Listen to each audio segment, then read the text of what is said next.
Donc un plaisir d'être avec vous pour parler d'ALR et infection. Alors la problématique, quand moi je vois un titre ALR et infection, bon, j'ai rajouté un petit peu avant, puis-je réaliser une ALR avec un point d'interrogation. En fait, il y a deux choses dans l'ALR infection. C'est un, est-ce qu'on peut réaliser une ALR chez un patient infecté ou fébrile, etc. Ça, c'est le premier point. Et deuxième point, qui à mon sens est aussi important puisqu'il faudra le gérer de toute façon, c'est le risque infectieux lié à l'ALR. Donc il y a deux choses, en fait, deux grands chapitres dans ALR infection, et donc on va les voir les uns après les autres. Alors, si on parle d'anesthésie locaux-régionale périnerveuse, il faut s'en tenir, et on l'a vu tout à l'heure avec le topo d'Olivier, aux recommandations. Et donc, si on regarde les recommandations concernant notamment l'anesthésie locaux-régionale périnerveuse, qui est sortie il y a relativement récemment, il y a peu d'années, eh bien on voit que sur la recommandation 2.2, il n'existe aucune contre-indication à la réalisation d'une ALR périnerveuse chez le patient septique à la condition de ne pas ponctionner directement au niveau de la zone infectée. Donc ça, jusqu'ici, du moment que vous ne mettez pas l'aiguille dans le pu, globalement, il n'y a pas de gros problèmes à faire une ALR. Alors, à partir de là, une fois qu'on a dit ça, bien évidemment, c'est une situation caricaturale. On peut tout de même se poser un certain nombre de questions, on va se les poser d'ailleurs, sur les anesthésies loco-régionales périphériques, chez le patient qui a un sepsis de genou par exemple, est-ce qu'on peut le faire, chez le patient qui a un Panari, enfin les genres de choses-là, avec la vision qu'on a et qu'on traîne depuis des années sur lorsqu'on fait de l'ALR sur un Panari, ça ne marche pas. C'est pas vraiment ça. C'est pas que ça marche pas, c'est que la douleur est tellement exquise du Panari, c'est qu'il est difficile d'obtenir une analgésie de qualité. Et on sait pertinemment qu'on peut faire un certain nombre de petits trucs et astuces qui nous... tout à coup, ça marche plus là. Ah si, ça y est. Trucs et astuces qui fonctionneront. Deuxième chose, c'est les blocs périmidulaires. Alors, les blocs périmidulaires, là aussi, on a un différent type de vision à considérer. D'abord, l'anesthésie périmidulaire chez les malades porteurs d'une pathologie infectieuse. Alors, première chose, c'est le patient fébrile. Alors, vous savez que le patient fébrile, pendant très longtemps, de principe, la fièvre était une contre-indication à l'anesthésie périmidulaire. Alors, c'était une contre-indication. Ce qu'on sait maintenant, c'est que c'est plus une contre-indication, bien évidemment, parce que la probabilité d'avoir un foyer infectieux qui est localisé et qui peut être mobilisé pour aller faire une épidurite, etc., c'est des choses, maintenant, on le sait pertinemment, c'est plus de l'ordre de l'onirisme que du principe de réalité. Mais toutefois, ce qu'on sait, c'est qu'on essaye d'avoir une attitude, ou en tout cas de recherche par rapport à cet aspect fébrile, cette fièvre. Donc chez la femme enceinte, par exemple, c'est assez caractéristique. Vous savez pertinemment, la fièvre chez la femme enceinte, c'est quelque chose qui est souvent lié à des causes tout à fait non infectieuses et que l'anesthésie, d'ailleurs, périmidulaire elle-même, l'anesthésie péridurale peut être responsable d'une élévation de la température maternelle. Le mécanisme mal élucidé, c'est ce qui était mis dans les recommandations. Et vous savez que maintenant, on sait un petit peu mieux de quoi il retourne. Mais toutefois, ce qu'on sait également, c'est que les risques, par exemple, la vision de choréamniotite ou les infections urinaires, on le sait, n'augmente pas le risque d'avoir une infection épidurale. Et donc, globalement, ce qu'on dit classiquement, y compris lorsqu'on a un risque de bactériémie associé à une hyperthermie, c'est que si on met en avant la bactériémie et qu'on a un traitement antibiotique adapté, on peut bien évidemment faire une anesthésie périmidulaire sans que ça pose le moindre problème. Les états septiques graves, vous serez d'accord avec moi qu'en général, on essaie de faire une péridurale ou une rachianesthésie dans les états septiques graves. C'est peut-être pas quand même la meilleure des choses à faire. Et puis enfin, les infections virales. Alors ça, c'est évidemment quelque chose d'extrêmement important parce que ça a été acutisé de façon très importante pendant les 2 ans et demi où on a vécu le Covid, où clairement on s'était posé un certain nombre de questions chez les patients et essentiellement les patientes HIV pendant un moment, et puis on s'est posé beaucoup de questions chez les patients porteurs d'un Covid-19 en se disant est-ce que, bien évidemment, on a un risque potentiel. Alors ce qu'on sait, c'est que il vaut mieux utiliser finalement une péridurale, une anesthésie périmidulaire ou, a fortiori, un bloc périphérique si l'indication chirurgicale y est, plutôt que de donner morphinique. Parce qu'on sait, par contre, pertinemment que l'augmentation de la prescription de morphinique, lorsqu'on prend des doses de morphine qui ne sont pas négligeables, on augmente la réplication virale. Donc ça, c'est des choses maintenant qui sont connues. Donc, essayer de diminuer les morphiniques, pas que chez les patients porteurs d'un virus d'ailleurs. Vous savez que les morphiniques, il faut essayer de l'éliminer autant que faire se peut.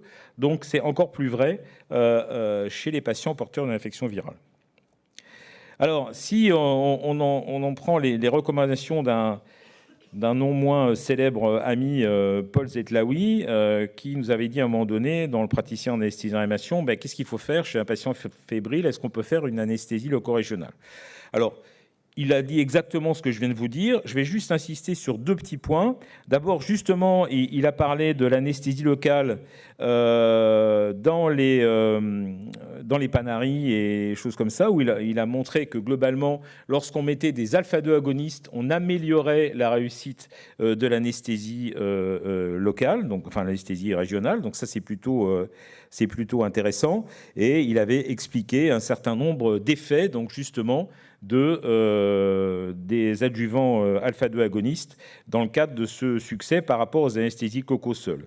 Et puis ensuite, il avait repris aussi dans cette revue la fièvre chez les patients dans le péripartum, les patientes dans le péripartum, et il avait très très clairement montré qu'il y avait peu de risques, en citant des études avec des collectifs non négligeables, très très peu de risques à utiliser la périmidulaire, une anesthésie périmidulaire, chez les patientes qui étaient porteurs d'une fièvre. Donc globalement, une fois qu'on a fait l'enquête étiologique, il n'y a pas de problème à aller vers un patient fébrile pour lui faire une anesthésie régionale.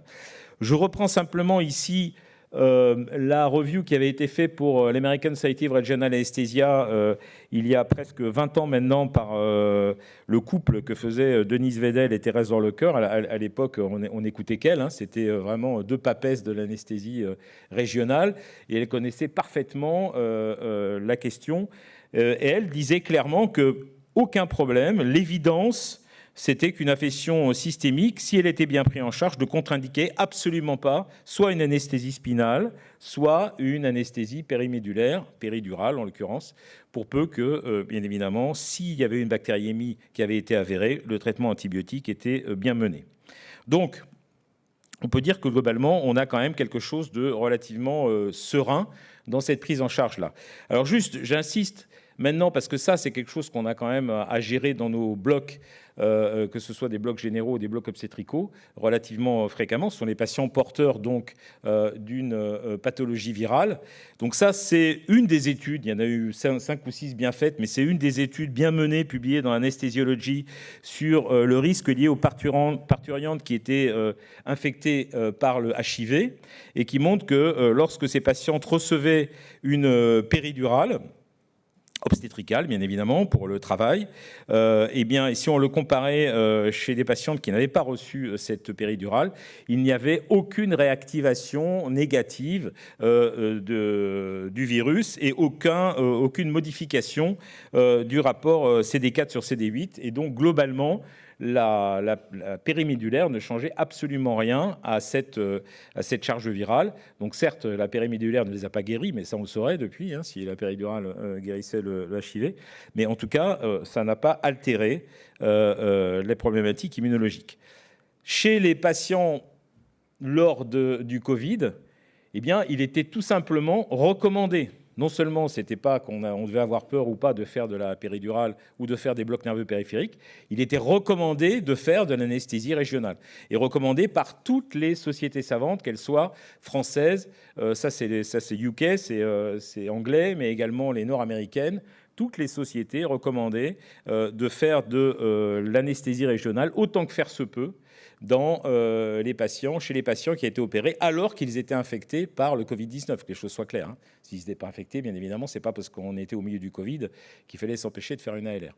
Donc clairement, c'était chez des patients porteurs d'un Covid et qu'on opérait malgré tout dans les cadres d'une urgence, etc. Il fallait faire, si on pouvait le faire, une anesthésie régionale. Et vous savez qu'il a même été montré que l'anesthésie régionale, et notamment certains anesthésiques locaux comme la lidocaïne surtout, mais également la ropivacaïne, avaient ce qu'on appelait un effet antinétosique, la nétose étant une mort non programmée type apoptose. Donc c'est quelque chose qui entraînait une nétose exagérée, entraînait par exemple un risque d'ARDS dans le Covid-19 qui était majoré. Donc l'effet antinétosique des anesthésiques locaux était aussi pris en compte. Et donc vous aviez ce type de recommandation, par exemple, qu'on peut voir Ça, c'était encore une fois ces recommandations nord-américaines où on nous disait globalement Covid-19, Recommendation for Regional Anesthesia, on nous disait comment il faut le faire, mais que globalement, si on pouvait le faire, c'était une anesthésie régionale qu'il fallait faire chez ces patients infectés. Bon, donc une fois qu'on a dit ça, on voit que globalement, chez le patient fébrile, porteur d'une infection bactérienne traitée par antibiotiques ou porteur d'une infection virale, bien évidemment, on peut faire une ALR. Après, quel est le risque potentiel des ALR globalement sur le plan infectieux? Eh bien, on essaye de voir les grandes séries qui ont été faites. Et si on prend, par exemple, pour l'atteinte liée à des périmédulaires, et si on regarde Deep Epidural Infection, donc les épidurites et les atteintes profondes, eh bien, on voit en gros que on a quelque chose qui est autour, vous voyez, de 0,000,7, c'est-à-dire 7 patients sur 1 million qui risquent d'avoir une atteinte épidurite liée à la mise en place d'un cathéter épidural. Donc on est quand même sur des incidences qui sont extrêmement faibles. Et là, je reprends le papier qu'a montré Olivier Maupin. Lui, il l'a montré sur la partie neuropathie. Moi, je vous le montre sur la partie infection. Et on voit là que si on regarde les infections, les complications infectieuses sur une des études les plus récentes, une des databases les plus récentes d'anesthésie régionale, vous voyez que les infections qui suivent globalement les centrales neuraxial block, les CNB, en gros, on est à 9 pour 100 000. Et puis les infections qui suivent les périphéral nerve blocks, essentiellement les cathéters, on est à 1,8 pour 100 blocs. Donc on n'a pas tout à fait les mêmes choses, mais ce n'est pas non plus le même type d'infection. Et d'ailleurs, c'est ce qu'ils disent dans ce papier, c'est ne confondons pas une épidurite avec une infection d'un point d'entrée d'un cathéter périneural. Les choses sont évidemment à regarder étant égales par ailleurs. Un autre problème du risque potentiel infectieux lié à une pratique d'anesthésie régionale que l'on ferait, ce sont les fameux risques de méningite qui suivent les anesthésies rachidiennes, type rachianesthésie. Donc ça, vous savez qu'à un moment donné, on en a beaucoup parlé. Il y avait un certain nombre de cas qui étaient sortis, qui avaient été publiés dans la littérature. Là, ce sont des cas qui sont publiés en Angleterre. Et je vous montrerai tout à l'heure les cas qui ont été publiés aux États-Unis. Et donc, on avait vu 6 cas, par exemple, qui avaient été publiés en 5 ans, clairement, de méningite, et qui étaient globalement, soit il n'y avait pas de culture de retrouver, soit on avait des Streptococcus salivarius. Donc, vous allez tout de suite comprendre le débat que ça avait généré. Streptococcus salivarius et méningite, on se dit, on voit d'où ça vient. Globalement, ça vient de l'anesthésie, qui ne s'est pas couché, qui n'avait pas de masque, etc. Et donc, la recommandation de ça a été quoi? Ça a été de dire, globalement, vous le voyez en bas à droite, il faut porter des masques. Non, ça a l'air dingue, mais c'est ça. C'est-à-dire que ça, c'est les recommandations nord-américaines du Center for Disease Control. Donc, vous savez que le CDC aux États-Unis, c'est quelque chose de très puissant. Et puis, il avait été montré, donc un petit peu la même chose que chez les Anglais, 5 cas, là aussi, soit à New York, soit dans l'Ohio, de patients qui avaient une méningite post-rachianesthésie. Et c'était toutes, soit à Streptococcus salivarius, soit il y en avait également à Staphylococcus, qui était un petit peu plus étonnant. Mais globalement, c'était plutôt du salivarius. Donc, on met les masques. Très bien. Alors, on met les masques pourquoi? Parce qu'il y avait une enquête du NHS qui nous disait, globalement, si on interroge les anesthésistes, alors c'est une enquête d'il y a 20 ans, 15 ans, on interroge les anesthésistes sur leur domaine s'ils mettent des masques quand ils font une péridurale. Et il y a 60% qui disent « je ne vois pas l'intérêt ». Globalement, c'était ça. À partir de là, on s'est dit « non, mais là, il y a un problème ». Donc, on s'est dit « on va mettre des masques ». Et puis, on va regarder chez les masques, soit chez les gens qui sont rasés, soit chez les gens qui ont une barbe, soit chez les femmes. En général, elles n'ont pas de barbe. Donc, globalement, on regarde RM, CSM, F. F, les females, donc. Et on se rend compte que, comme par hasard, il y a beaucoup moins d'infections chez les femmes. Enfin, chez les femmes anesthésistes, par rapport à ce qu'elles sont censées faire. Alors, on se dit, il y en a moins chez les rasés que chez les barbus. Bon, alors on s'est dit, très bien, on va regarder chez les barbus si c'est fait aussi en fonction de la barbe, c'est-à-dire entre le bûcheron canadien et puis la barbe de 2 jours, est-ce qu'il y a une différence? Et puis là, on a montré que oui, il y avait une différence. Clairement, le bûcheron canadien, il avait plus de risques d'avoir des streptocoques qui se baladent que celui qui était bien rasé ou qui avait juste une barbe de 2 jours. Donc on voit que c'est des choses qui sont quand même relativement cohérentes, tout en sachant parfaitement qu'il n'y a pas que le masque. et que les dernières études qui ont été générées ont plutôt été sur les chapeaux. D'accord ? Et les études sur les chapeaux sont extrêmement intéressantes, puisqu'elles nous disent quoi ? Elles nous disent, oubliez complètement les charlottes, là. Vous savez, les trucs bouffants là, qu'on a au bloc. Alors ça, c'est no way, hein. Ça, vous mettez du machin partout, hein, autour de vous. Hein. Vous faites comme ça, c'est comme les chiens. Hein. Il y en a partout autour de vous. Donc, c'est soit vous mettez des chapeaux serrés jetables, soit vous mettez des chapeaux tissus. Il n'y a pas de problème. Il y en a plein en vente, je crois, en dehors. Là. Vous mettez des chapeaux tissus. Je n'ai pas d'action là-dedans. Hein. Et donc, par contre, il faut que le chapeau soit propre. Et donc, ils ont fait évidemment des boîtes de pétri, ils ont regardé, etc. Et ils se sont rendus compte qu'il y avait du strepto, il y avait du staphylo qui se baladait, surtout sur ce qu'ils appellent, vous voyez ici au centre, en haut, ce qu'ils appellent le bouffant, c'est-à-dire la charlotte. Hein. C'était surtout là qu'on avait évidemment un risque d'en mettre partout. Donc, globalement, oui, il y a le masque, c'est sûr, mais il ne faut pas oublier le chapeau. Et puis, il y a un truc surtout qu'il ne faut pas oublier, c'est que le risque, il est lié à tout l'environnement de la salle. Tout l'environnement de la salle. Et vous voyez vraiment qu'il y a des choses qui sont assez intéressantes. C'est-à-dire que vous avez une corrélation entre le taux d'infection du patient et notamment le nombre de cas qui ont été faits dans cette salle dans la journée. Vous avez aussi une corrélation entre le nombre d'infections du patient, le risque, et l'heure à laquelle a été faite la chirurgie. Et vous avez aussi une corrélation entre le nombre d'infections et le nombre de cas par semaine dans la salle. Donc vous voyez que ce n'est pas si évident que ça et que des choses qui nous paraissent complètement simplistes ne le sont pas forcément.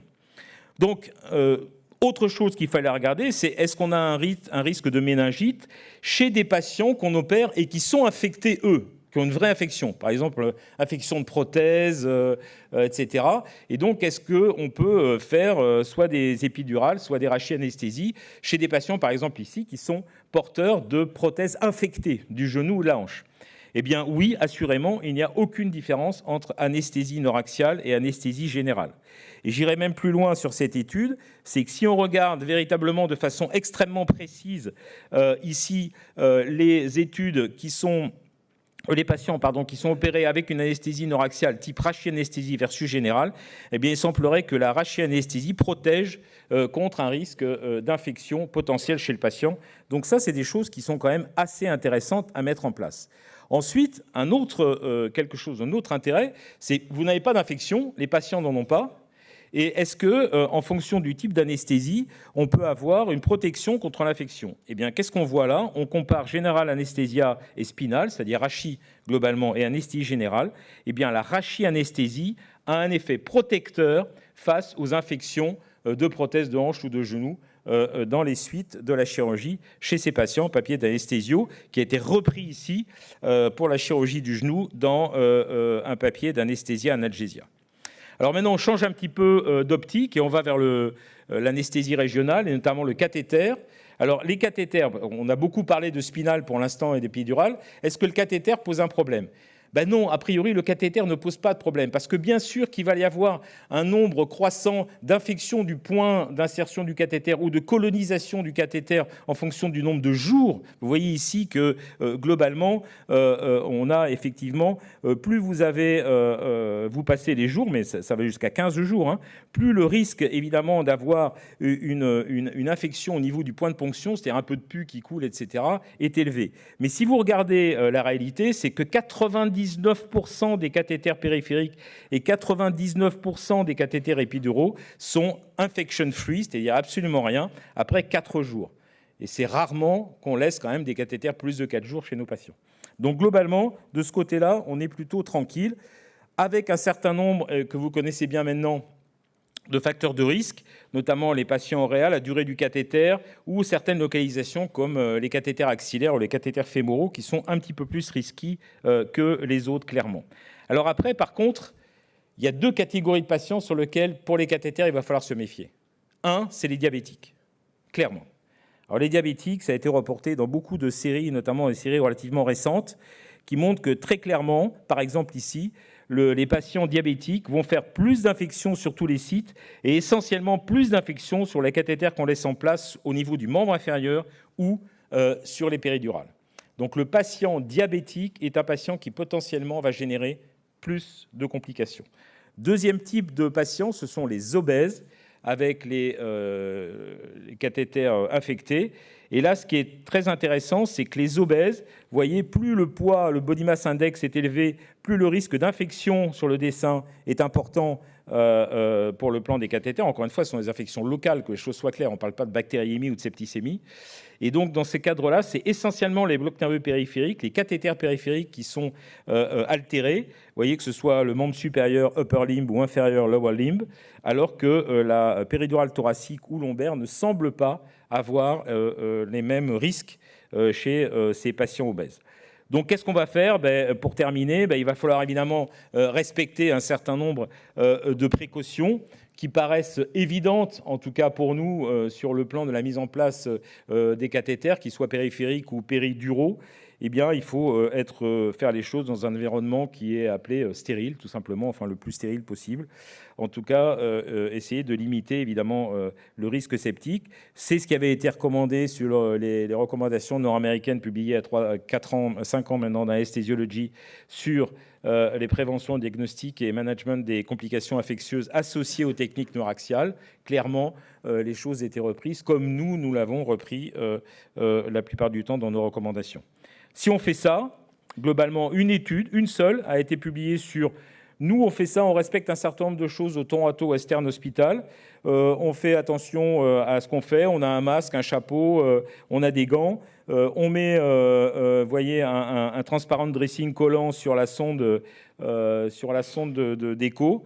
Et on fait ça chez 7500 patients et on a 0 infection. On n'a jamais eu d'infection. Donc, a priori, si on respecte un certain nombre de choses faciles, on diminue le risque. Donc, en conclusion, globalement, est-ce qu'on peut faire soit des anesthésies régionales périphériques avec ou sans cathéter? Est-ce qu'on peut faire des anesthésies régionales neuraxiales chez les patients qui ont un sepsis ou une fièvre? Ou est-on maintenant en droit de connaître un certain nombre de facteurs de risque pour limiter les infections liées à nos pratiques d'anesthésie régionale? Eh bien oui, globalement, on peut faire ça. Il n'y a pas de contre-indication à ces techniques d'anesthésie régionale chez le patient fébrile ou chez le patient qui est porteur d'une infection si celle-ci a été correctement traitée. Je vous remercie.